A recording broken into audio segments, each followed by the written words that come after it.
Hello. या टॉकमध्ये आपण equations of plain बद्दलची कन्सेप्ट बघणार आहोत. त्याचे थिअरम्स, त्याच्यावरचे प्रॉब्लेम्स असं या टॉकमध्ये आपलं असणार आहे. सुरुवातीला आपण डेफिनेशन बघूया. प्लेन म्हणजे काय हे आपण अगोदर बघूया. आता ज्यावेळेस आपण एखादा सरफेस कन्सिडर करतो त्यावेळेस जनरली आपण त्याला प्लेन असं म्हणतो. पण मग आता एक्झाम्पल जर द्यायचं झालं तर काय की लेट से मी मोबाईलची स्क्रीन कन्सिडर केली, डिस्प्ले कन्सिडर केला, तर तो माझा एक सरफेस आहे. किंवा मी लेट से फ्लोअर कन्सिडर केला तर तो एक माझा सरफेस आहे. मग त्याला मी प्लेन केव्हा म्हणणार, तर ज्यावेळेस मी त्या सरफेसवरचे कोणतेही दोन पॉइंट्स कन्सिडर केले आणि ते जॉईन केले बाय द लाईन, तर ती जी काही लाईन मिळणार आहे it will completely lie on that surface. असं जर असेल तर आपण त्याला प्लेन असं म्हणतो. ओके. सो डेफिनेशन काय, a plane is a surface such that the line joining any two points on it lies entirely on it. मग अशा वेळेस आपण त्याला प्लेन असं म्हणतो. मग एक्झाम्पल आपण आता काय काय बघितली, तर डिस्प्ले मी घेतला मोबाईलचा किंवा लेट से टीव्हीचा डिस्प्ले मी घेतला तर ते एक प्लेन आहे. किंवा मी फ्लोअर कन्सिडर केलं किंवा मी सीलिंग कन्सिडर केलं तर ते एक प्लेन आहे. ओके. किंवा मी एक एक वॉल कोणती तरी कन्सिडर केली तर प्लेन आहे. प्लेन ही इन्फायनाइट्स पण असू शकतात. आपण ड्रॉ करताना ती फायनाईट जरी ड्रॉ करत असलो तरी पण ती इन्फायनाईट असतील. लेट से मी हे असं काहीतरी ड्रॉ केलं, इट इज माय प्लेन, कारण याच्यावरचा मी हा पॉईंट घेतला, हा पॉईंट घेतला आणि हे जॉईन केले, तर जी मला लाईन मिळते ती लाईन एंटायरली त्या सरफेसवरच लाय होते. ऑलरेडी आपण एक्स वाय प्लेन काढतो, सो याला आपण एक्स म्हणतो, याला आपण वाय म्हणतो. मग दिस इज एक्स वाय प्लेन, त्याला आपण प्लेन म्हणतो कारण त्याच्यावरचा तुम्ही कोणताही पॉईंट घ्या, कोणतेही दोन पॉइंट्स घ्या, ते जॉईन करा, ते जॉईन केल्यानंतर जी तुम्हाला लाईन मिळणार आहे ती लाईन त्या एंटायरली प्लेन वरच लाय होते, त्या सरफेसवर लाय होते. मग आपण त्याला प्लेन असं म्हणतो. ओके. सो ही डेफिनेशन होती प्लेनची. आता प्लेन ज्या वेळेस आपण डिफाईन करतोय त्यावेळेस ते बेसिकली ड्रॉ कसे कसे करता येतात, तर त्याच्यासाठी चार वेज आपल्याकडे आहेत. एक तर मी दोन इंटरसेक्टिंग लाईन्स कन्सिडर केल्या. ओके. दोन इंटरसेक्टिंग लाईन्स मी कन्सिडर केल्या तरी पण मला प्लेन ड्रॉ करता येतं. किंवा दोन पॅरलल लाईन्स मी कन्सिडर केल्या तर मला प्लेन ड्रॉ करता येतं. किंवा लेट से मी एक लाईन घेतली आणि पॉइंट घेतला आउटसाइड द लाईन. ओके. एक लाईन आणि पॉइंट घेतला outside the line, still I can determine the plane. आणि त्यातला लास्ट पॉइंट असतो तो म्हणजे थ्री नॉन कोलिनियर पॉइंट्स.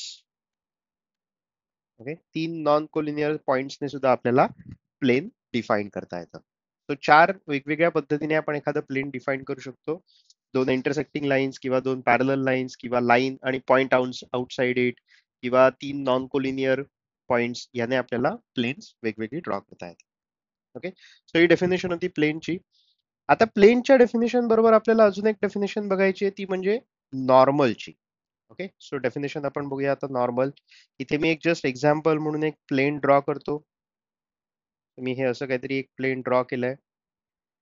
आता ज्या वेळेस एखादी लाईन या प्लेनला परपेंडिक्युलर आहे असं आपण म्हणतो, त्यावेळेस ती जी काही लाईन असते that is called normal. Okay. तुम्ही प्लेन कन्सिडर करा, प्लेनवरचा कोणताही पॉइंट घ्या आणि ते प्लेनवरच्या कोणत्याही पॉइंटला एक परपेंडिक्युलर लाईन ड्रॉ करा. सो हे सगळे तुमचे नॉर्मल्स आहेत. Line perpendicular to the plane is called a normal to the plane. Okay. एका प्लेनला एकापेक्षा जास्त नॉर्मल्स असतात, कारण प्लेन घेतलं की तुम्हाला पॉइंट्स पण भरपूर मिळतील. प्रत्येक पॉइंटला मी एक परपेंडिक्युलर लाईन ड्रॉ केली तर तो नॉर्मल असणार आहे. त्यामुळे प्लेनला नॉर्मल्स भरपूर असतात, पण त्या सगळ्यांचे डायरेक्शन रेशोज मात्र सेम असतात. Okay. They all have the proportional direction ratios. कोणताही तुम्ही नॉर्मल कन्सिडर करा, त्याचे डायरेक्शन रेशोज दुसरा नॉर्मल कन्सिडर करा, त्यांचे डायरेक्शन रेशोज हे प्रपोर्शनल असणार आहेत. ओके. आपण कन्सिडर करताना डायरेक्शन रेशोज नॉर्मलचे कन्सिडर करण्यासाठी आपण बेसिकली एक नॉर्मल कन्सिडर करणार. सो आपण जनरली त्याला असं म्हणतो द नॉर्मल. म्हणजे आहेत भरपूर इन्फायनाईट, पण आपण मात्र कन्सिडर करताना कोणता ना कोणता तरी एक नॉर्मल त्या प्लेनला कन्सिडर करतो. आणि तो जो काही नॉर्मल असतो त्याचे डायरेक्शन रेशोज आपण कन्सिडर करतो जे काही असतील ते जनरली जर आपण एक्स वाय प्लेन घेतलं तर त्याच्यासाठी डायरेक्शन रेशोज आपल्याला मिळतात बघा 0, 0, 1. ओके, कारण ज्यावेळेस लेट्स आहे बघा, मी इथे एक फिगर ड्रॉ करतो. हे मी असं जर ड्रॉ केलं, हा माझा एक्स ऍक्सिस आहे, हा माझा वाय ऍक्सिस आहे, हा माझा झेड ऍक्सिस आहे. मग हे जर मी एक्स वाय प्लेन कन्सिडर केलं तर एक्स वाय ला परपेंडिक्युलर असणारे लाईन्स म्हणजे माझ्या सगळ्या नॉर्मल होतील. सो ही एक लाईन असेल, ती परपेंडिक्युलर असेल, किंवा अजून एक मी इथे ड्रॉ करतो, ही परपेंडिक्युलर असेल. मग हे असे जरी मला भरपूर नॉर्मल्स मिळाले तरी पण मी द नॉर्मल कन्सिडर करताना एकच नॉर्मल कन्सिडर करणार. मग आपल्या दृष्टीने एक्स वाय प्लेनला झेड ऍक्सिस जो आपण कन्सिडर करतो तो सुद्धा परपेंडिक्युलरच असतो. Z axis is perpendicular to the X Y plane. मग झेड ऍक्सिसचे डायरेक्शन रेशोज म्हणजे 0, 0, 1 असतात. ऑलरेडी तुम्ही वेक्टर्स मध्ये बघितलं असेल की डायरेक्शन रेशोज आपण कसे कॅल्क्युलेट करतो ते. मग एक्स वाय प्लेन साठीचा झेड ऍक्सिस हा नॉर्मल आहे आणि त्याचे डायरेक्शन रेशोज 0, 0, 1 आहेत.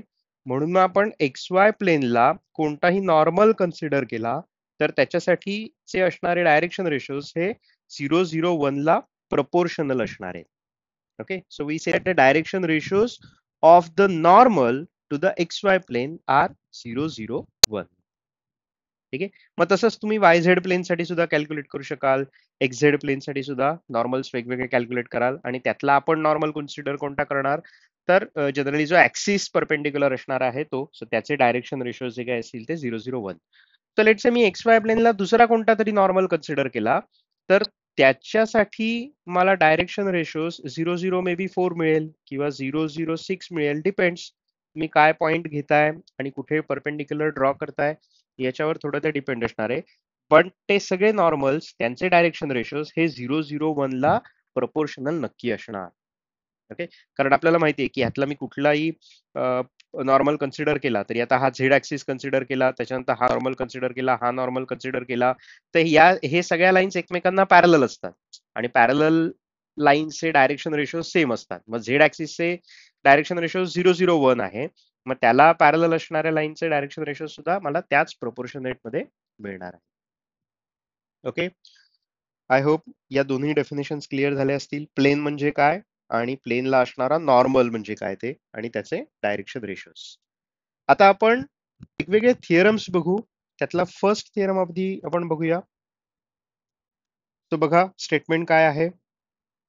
तो बघा स्टेटमेंट काय आहे. The equation of the plane passing through the point and perpendicular to the vector.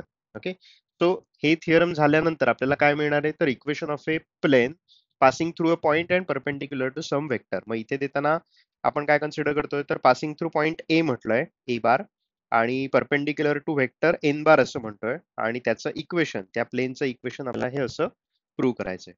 तर लेट्स से मी एक फिगर कन्सिडर करतो, एक प्लेन कन्सिडर केला. आता हे जे काही प्लेन आहे त्याच्यावर कुठेतरी एक ए पॉइंट असेल, आपण त्याला ए बार कन्सिडर करणार आहोत. त्याच्यानंतर या वेक्टरला परपेंडिक्युलर वेक्टर आपण कन्सिडर करतोय N bar. This is perpendicular to the plane. आणि आपल्याला काय फाइंड आउट करायचंय तर या प्लेनचं इक्वेशन फाइंड आउट करायचंय. ते इक्वेशन म्हणजे ते प्लेन कसं आहे तर it is passing through point A and and perpendicular to the vector N bar. Okay, आपल्याला प्रूव्ह करायचंय की याचं equation R bar dot N bar is equal to A bar dot N bar असं आहे. Okay, तर let's say आपण एक P point consider करूया. पी हा पॉइंट आहे, लेट्स से त्याला आपण आर बार कन्सिडर करू. ज्यावेळेस आपण पी पॉइंट कन्सिडर करू त्यावेळेस ए पासून पी पर्यंत मी जर लाईन ड्रॉ केली तर ती लाईन त्या प्लेन मध्ये टोटली लाय होणार, कारण ते आपण प्लेन आहे असं म्हणतोय म्हणून, आणि ए आणि पी हे त्याच्यावरचे दोन पॉइंट्स आहेत. ओके, सो त्याच्यासाठीच आपण पी हा पॉइंट कन्सिडर केला, आर बार हा कुठलाही एक जनरल पॉइंट आहे प्लेन वरचा. त्याच्यानंतर मग आपण एपी बार असं एक वेक्टर कन्सिडर करू शकतो. आता अर्थात एपी बार हा वेक्टर आपला प्लेनवर आहे आणि प्लेन मुळात एन एन बार या वेक्टरला परपेंडिक्युलर आहे. त्यामुळे ऑब्व्हियसली आपण असंही म्हणू शकतो की एपी बार हा जो काही वेक्टर आहे it is perpendicular to N bar. बघा पटतंय का, प्लेनला एन बार परपेंडिक्युलर आहे, एपी बार हा प्लेनचा पार्ट आहे, त्यामुळे ऑब्व्हियसली एपी बार हा सुद्धा एन बारला परपेंडिक्युलर असणार. मग आता दोन वेक्टर जर एकमेकांना परपेंडिक्युलर असतील तर त्यांचा डॉट प्रोडक्ट आपण झिरो म्हणतो. मग इथे एपी बार आणि एन बार हे एकमेकांना परपेंडिक्युलर आहेत, म्हणजेच AP bar dot N bar equal to आपण 0 कन्सिडर करणार, दोघांचा डॉट प्रोडक्ट आपल्याला 0 मिळेल. पण मग एपी बार म्हणजेच आपण लिहू शकणार this is same as R bar minus A bar dot N bar is equal to 0. कारण पी पॉइंट आपल्याला माहिती आहे, त्याचा पोझिशन वेक्टर आर बार आहे, ए पॉइंट आहे त्याचा पोझिशन वेक्टर ए बार आहे, त्यामुळे आपण हे या पद्धतीने लिहू शकतो. म्हणजेच आपण लिहू शकणार therefore R bar dot N bar minus A bar dot N bar is equal to 0. म्हणजेच आपण लिहू शकणार R bar dot N bar is equal to A bar dot N bar. So this is the required equation of the plane passing through the point A and perpendicular to vector n bar. बघा आपल्याला हेच prove करायचं होतं. Equation of the plane passing through the point A and perpendicular to the vector N bar. Okay, आता ज्यावेळेस आपण हे असं इक्वेशन लिहितोय त्यावेळेस याला आपण म्हणतो this is the vector equation of plane in scalar product form. Okay, कारण LHS बघितली तर R bar dot N bar आहे, that is dot product, that is scalar product. RHS बघितली तरी सुद्धा ए बार डॉट एन बार आहे, दोन्ही vectors आहेत आणि मध्ये डॉट आहे, it is a dot product, is a scalar product. त्यामुळे याला म्हणतात vector equation of the plane in a scalar product form. Okay, आता याच्यामध्ये जर ए बार डॉट एन बार आपल्याला व्हॅल्यू मिळाली, लेट्स से आपण डी कन्सिडर करू, तर हे जे काही इक्वेशन आहे हे आपल्याला असं मिळणार R bar dot N bar is equal to T. Okay, so A bar आपल्याला माहिती असेल किंवा दिलेला असेल, एन बार सुद्धा माहिती असेल दिलेला असेल, तर अर्थात आपण त्यांचा डॉट प्रोडक्ट कॅल्क्युलेट करू शकतो. ती आपल्याला एक स्केलर क्वांटिटी मिळेल, त्याला आपण एक डी कन्सिडर केला तर R bar dot N bar equal to आपण डी असं मेन्शन करू शकतो. आर बार हे आपलं वेक्टर राहणार कायम शेवटपर्यंत, म्हणजे आपल्याला त्याचं व्हॅल्यू माहिती नसणार, ते इक्वेशन आहे फायनली. एन बारची व्हॅल्यू मे बी दिलेली असेल, ए बारची व्हॅल्यू मे बी दिलेली असेल, तर आपण RHS मात्र नक्की कॅल्क्युलेट करू शकतो. आय होप हे थिअरम तुम्हाला क्लिअर कट समजलं असेल. अर्थात ह्याच्यावरचे प्रॉब्लेम्सही आपल्याला बघायचे आहेत, पण तत्पूर्वी आपण अजून थिअरम बघू आणि मग या थिअरम बद्दल आणि पुढच्या थिअरमचे प्रॉब्लेम्स मात्र एकत्र आपण सोडवूया. ओके, नेक्स्ट आपल्याला बघायचं आहे तो म्हणजे आता हे आपण बघितलं वेक्टर इक्वेशन. आता नेक्स्ट आपण बघणार कार्टेशियन फॉर्म. बघा, the equation of the plane passing through the point and direction ratios of whose normal are ABC is so and so, असं काही ना काहीतरी दिलंय. ओके, सो आपल्याला आता कार्टेशियन फॉर्म बघायचा आहे. प्लेनचं इक्वेशनच फाइंड आउट करायचं आहे पण इन कार्टेशियन फॉर्म, आणि ज्याच्यामध्ये ए हा पॉइंट दिलाय आपल्याला आणि त्याचे डायरेक्शन रेशोज दिले नॉर्मलचे ABC असे, आणि आपल्याला इक्वेशन प्रूव्ह करायचं आहे. अगेन आपण एक प्लेन कन्सिडर करणार, तर हे असं मी काहीतरी एक प्लेन कन्सिडर केलं. त्याच्यानंतर एक ए पॉइंट कन्सिडर करतो, x1 y1 z1. त्याच्यानंतर एक परपेंडिक्युलर आपण कन्सिडर करूया, एन बार म्हणू. आता परपेंडिक्युलर वेक्टर आपण प्लेनला कन्सिडर केला त्यामुळे हा नॉर्मल झाला, आणि त्याचे डायरेक्शन रेशोज आपण ABC असे कन्सिडर करतोय. त्याच्यानंतर आपण एक जनरल पॉइंट P कन्सिडर करू, x y z. ओके, मग आता जसं फर्स्ट थिअरम मध्ये बघितलं तसंच मला इथे पण मिळू शकेल, पण आता इथे in terms of direction ratios आपल्याला दिलेले आहेत त्यामुळे आपण त्या पद्धतीने प्रूव्ह करू.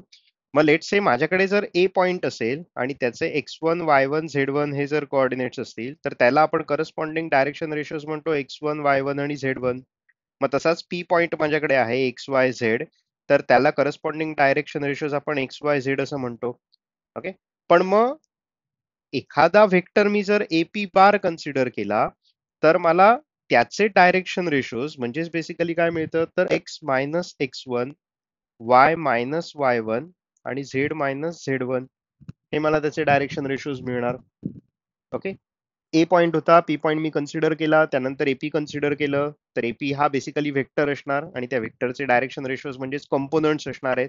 त्यामुळे x minus x1 y minus y1 आणि z मायनस z1 हे मला त्याचे डायरेक्शन रेशोज मिळतील. ओके, सिमिलर वे मध्ये एन बार आपण जो वेक्टर कन्सिडर केलाय which is normal which is perpendicular to the plane, त्याचे डायरेक्शन रेशोज आहेत ABC.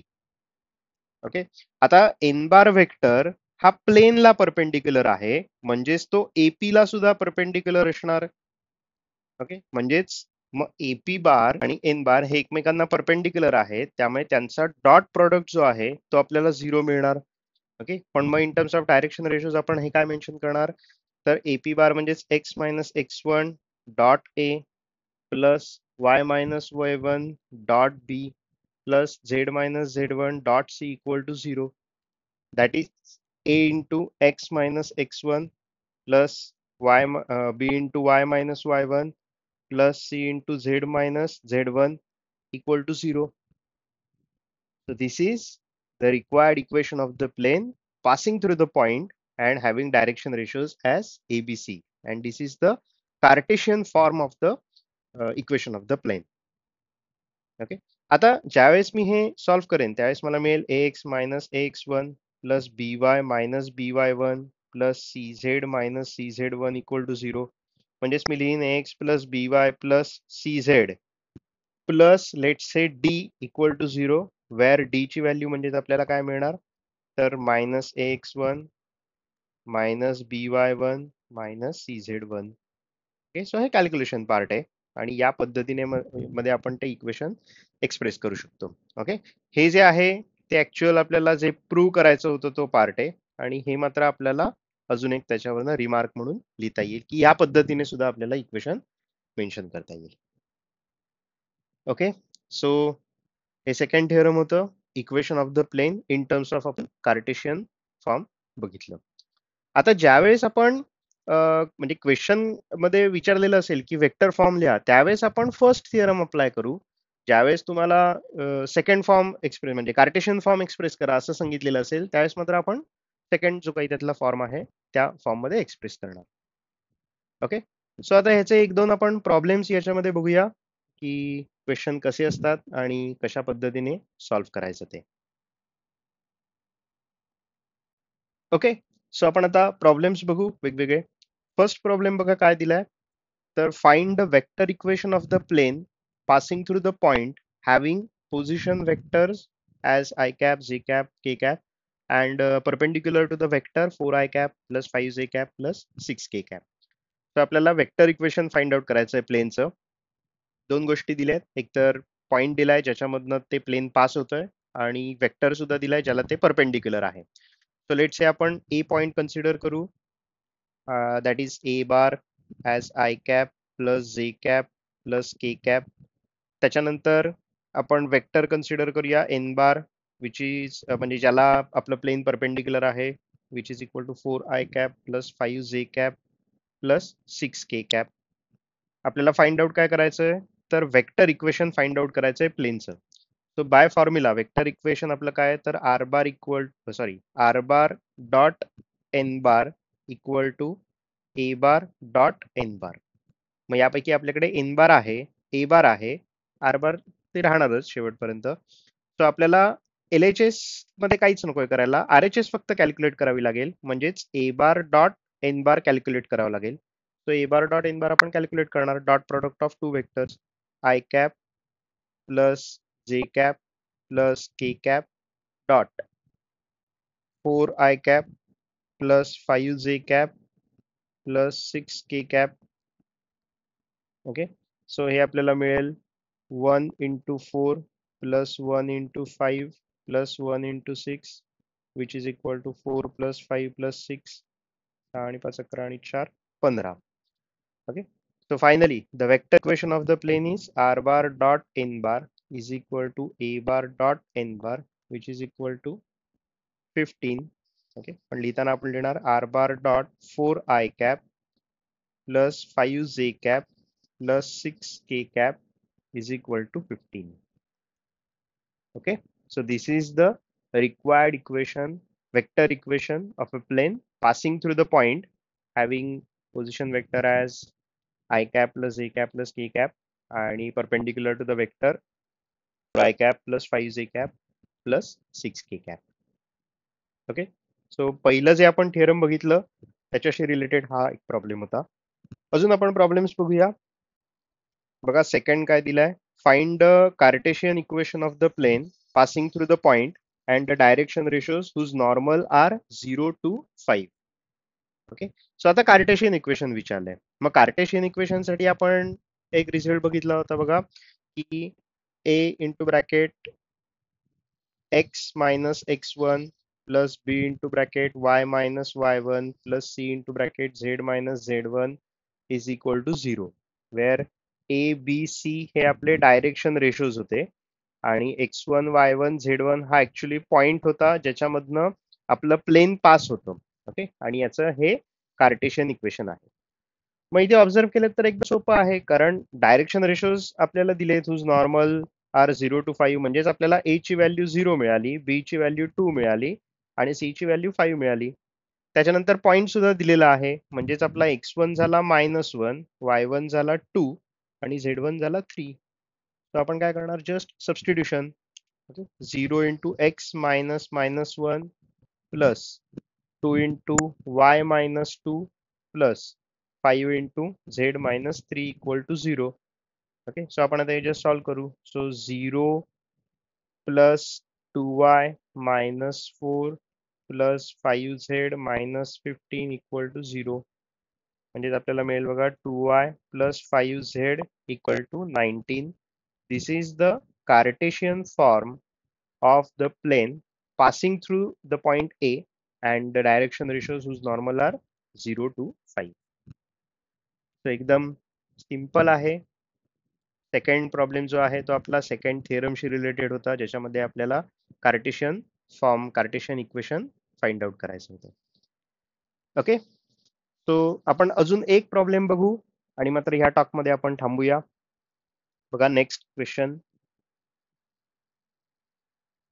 कार्टेशियन इक्वेशनच विचारलंय of the plane passing through the point and parallel to the X Y plane.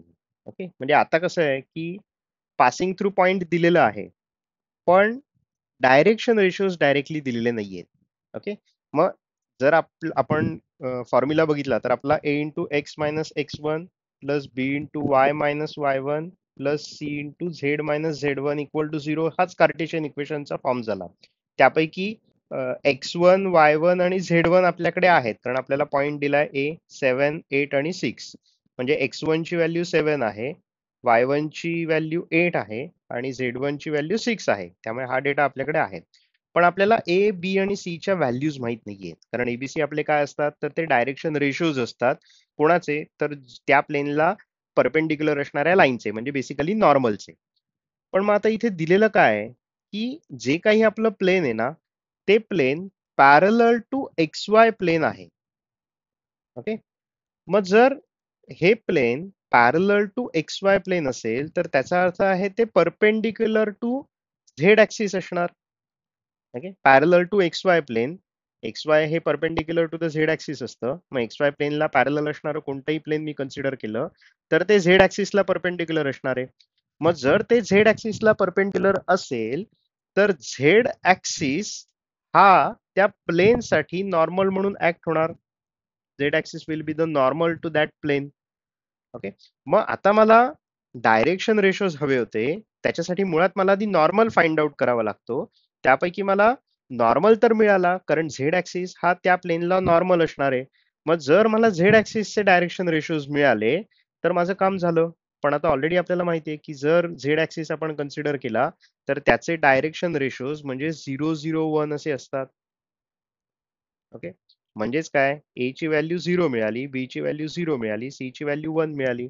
मग आता आपण जस्ट फॉर्म्युला टाकणार 0 into X minus 7 plus 0 into Y minus 8 plus 1 into Z minus 6 equal to 0. मग हे ज्यावेळेस आपण सॉल्व्ह करू त्यावेळेस 0 plus 0 plus Z minus 6 equal to 0, म्हणजे मला हे झेड मायनस 6 इक्वल टू 0 मिळणार. So this is the required Cartesian equation of the plane. Okay, बघा लक्षात येते का. तर हे 3 प्रॉब्लेम्स आपण बघितले. पहिले 2 प्रॉब्लेम्स तर डायरेक्टली फॉर्म्युला टाकून आपण, म्हणजे सॉरी व्हॅल्यू टाकून फॉर्म्युल्यामध्ये आपल्याला लगेच मिळाली आन्सर्स. तिसऱ्यामध्ये थोडंफार काहीतरी करावं लागलं. असेच याच टॉपिक वरचे अजूनही काही प्रॉब्लेम्स मिसलेनियस मध्ये, एक्झरसाइज मध्ये आहेत. सो ते सॉल्व्ह करा, ट्राय करा. शंका असेल तर विचारा, व्हॉट्सअप करा. आन्सर आपण त्याची मिळवायचा नक्की प्रयत्न करूया. ठीक आहे. सो या टॉकमध्ये आपण आता थांबूया. नेक्स्ट टॉक आपला जो असेल त्याच्यामध्ये अजून आपण पुढचे काही थिअरम्स बघणार. प्लेनशी रिलेटेड वेगवेगळी इक्वेशन्स आहेत, नॉर्मलशी रिलेटेड वेगवेगळी इक्वेशन्स आहेत, थिअरम्स आहेत. सो ते आपण नेक्स्ट टॉकमध्ये बघू. ओके. थँक्यू.